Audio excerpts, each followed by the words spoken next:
Canada has been a top destination for immigrants seeking a better life. Recently, the government introduced 3 new immigration policies aimed at streamlining the process and ensuring a fair system for all. But as with any new policy, there are always little details that slip through the cracks, loopholes that can make all the difference between success and failure. And in this video, we're going to dive into these 3 new policies and uncover the loopholes that still exist, affecting the thousands of potential immigrants.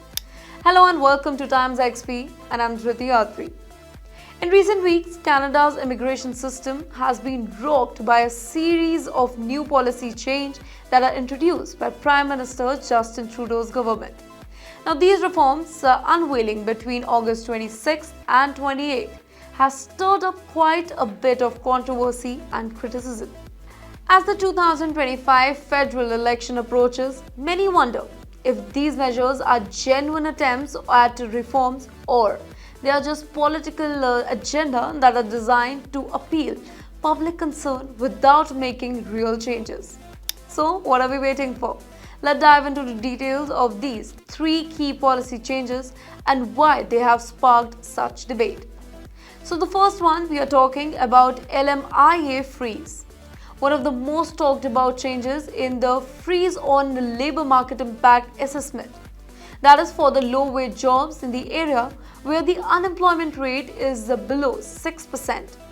This freeze is supposed to cut down on number of low-wage temporary workers and that of foreigners, and they prevent the system abuse. At first glance, it seems like a strong move. But if we look closer, the policy has more significant loopholes. The freeze does not apply to critical sectors like agriculture, food processing and healthcare amongst others. This means many employers in the essential industries can still apply for the LMIAs, which undermines the policy intended impact. Additionally, the policy does not tackle the core problem, and that is the abuse of LMIA system. Some employers had been known to advertise jobs just to get an LMIA without really intending to hire local workers. The new policy doesn't include measures to review past LMIAs or penalize employers who misuse the system, which means the issue could remain the same. There's also the risk of black marketing for LMIAs. With the demand of legitimate LMIAs increasing due to the freeze, some employers might exploit the situation, hiring higher fees to desperate workers. Now, the work permit extension policy is the second one. On August 27, the government quietly rolled out a new policy offering open work permit to eligible foreign nationals. Now, this policy applies to those with a valid work permit or an expired work permit as of May 7, 2024. Who also has a support letter from a provisional nominee program, that's PNP. At first, again, it seems like a win for foreign workers that are already in Canada.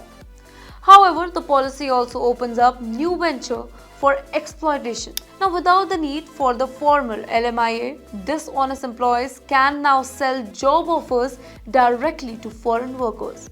That could lead to more exploitation and abuse, undermining the policy goals. The resilience on the provisional nominee program, the PNP we are talking about, requires a job letter.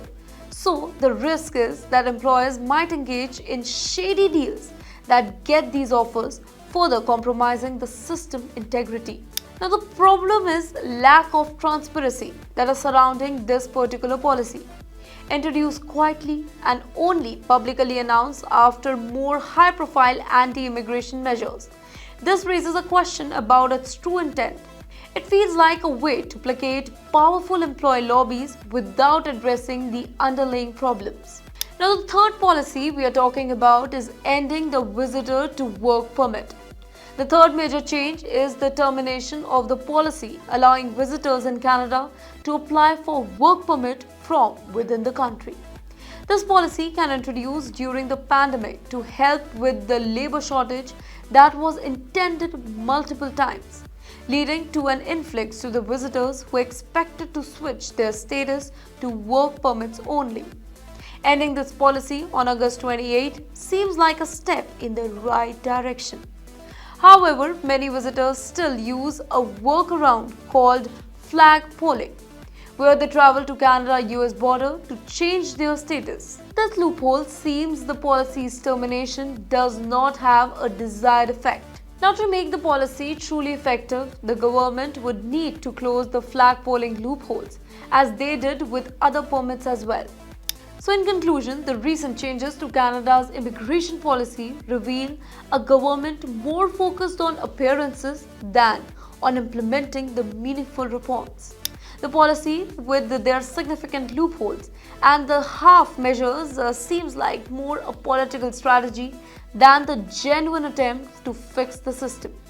As Canada approaches the 2025 federal elections, it's crucial for policymakers to move behind superficial fixes and address the issues plaguing the immigration system. For more such information, do follow TimesXP.